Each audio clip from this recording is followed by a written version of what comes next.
Hello, I'm Matthew from Ludobox, and today I'm going to give you an overview of Paper Tales. So Paper Tales is an engine building game and also a drafting game. It plays with 2 to 5 players, ages 12 and up, and it is relatively quick. It plays in 30 to 40 minutes. So in this game, we are going to have a kingdom, and we want to have the best kingdom of them all, and we're going to compete against opponents who have also kingdoms of their own. And I've got nothing at the moment, but I've set it up so that you can see what a kingdom looks like. So you have units and buildings. Basically, the goal of the game is to gain victory points through wars, through special powers of the units, and through buildings as well. So how does Paper Tale work? So Paper Tales has the first phase, which is a drafting phase. So you deal 5 cards to each player, and then people are going to draft them. So you select one that you will keep for your final hand, pass the rest to the next player who does the same. So everyone has a card of a hand of 5 cards at the end. So now that we have our cards, we are going to deploy our units. So the units are the cards that we are going to play. They have a cost. They also have powers and a strength. Strength is used for military, for war, for military power. So we have 2 spots. We have the front row, the front line, which is basically the units that fight, and the back row, and these units do not fight except if, for example, you're an archer and you may shoot from behind. So we may play units, but remember, we have to pay them. So for example, I have these units that I want to play. I'm going to lay them out on the board. And then once everyone is ready, you can discard cards that you don't want anymore. Or you don't have to play 4 units. You may play a 3 or 2 if it suits your playstyle. It's really up to you.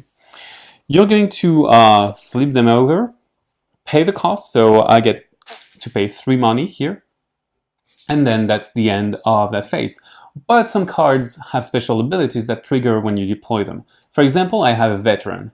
So as you may know, veterans have already done wars, and this one is a bit aged. So I put an age token on it, and he's going to die soon.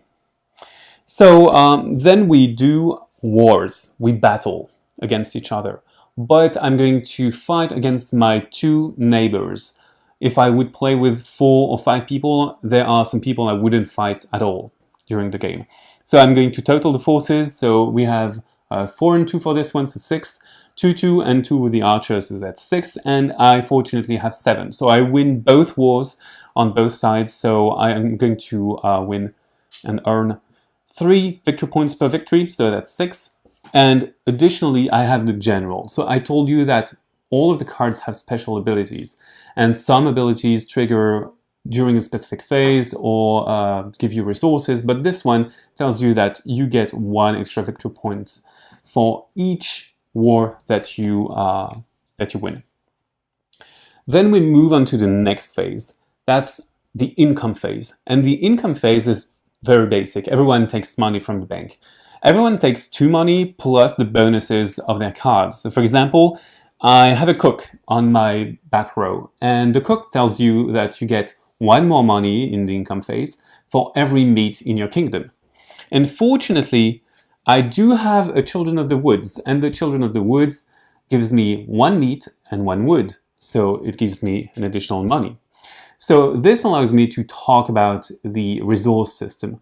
Resources are not elements that you're going to take and spend.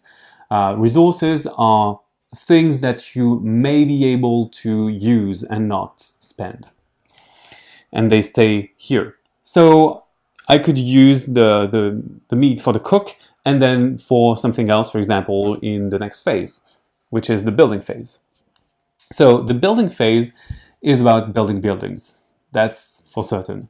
Everyone has a hand of 5 buildings. They are all the same. Well, for every player, we have the same set, but every building is different.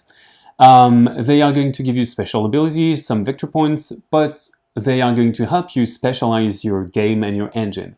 So for example, I could build a village, a township, and it's going to give me more resources. But I could build, for example, a barracks, and the barracks well, they help me fight basically and give me victory points if I fight hard.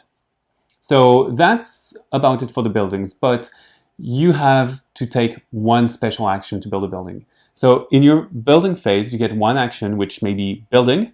So I'm going to spend the resource that's required.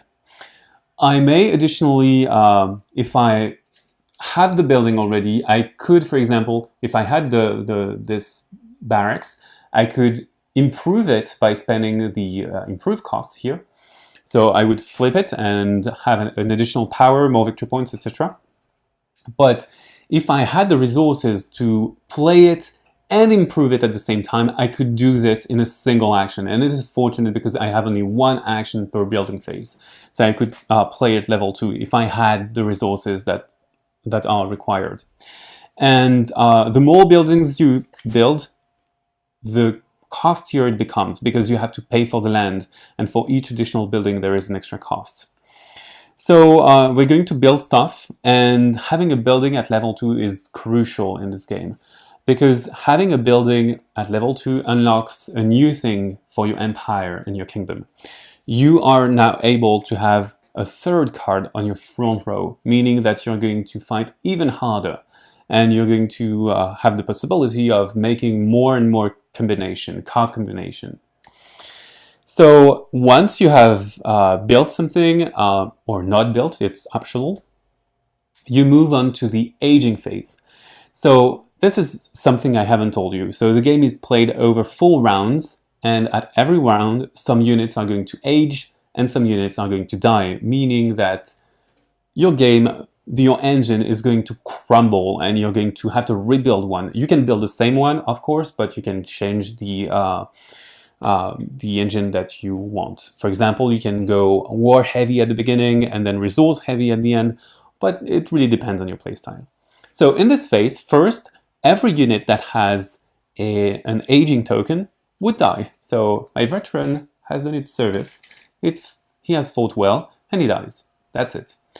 And then all the players put one aging token on every remaining unit. And that's it for the aging phase.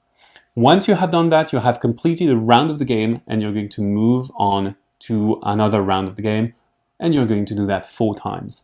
At the end of the 4th time, the game is over and you're going to count the scores. So the scores are the victory points that we won during the game, that we earned through abilities, through wars, and through some abilities from the buildings, which do not age for that record, and also through the victory points awarded by the buildings themselves. Once you have totaled the scores, the highest is the winner, of course. You know almost everything about Paper Tales, so this is a game in which you have to decide constantly what are you going to do with your engine, because it's crumbling and it's crumbling fast. So now, bye-bye, and see you on LudoVox.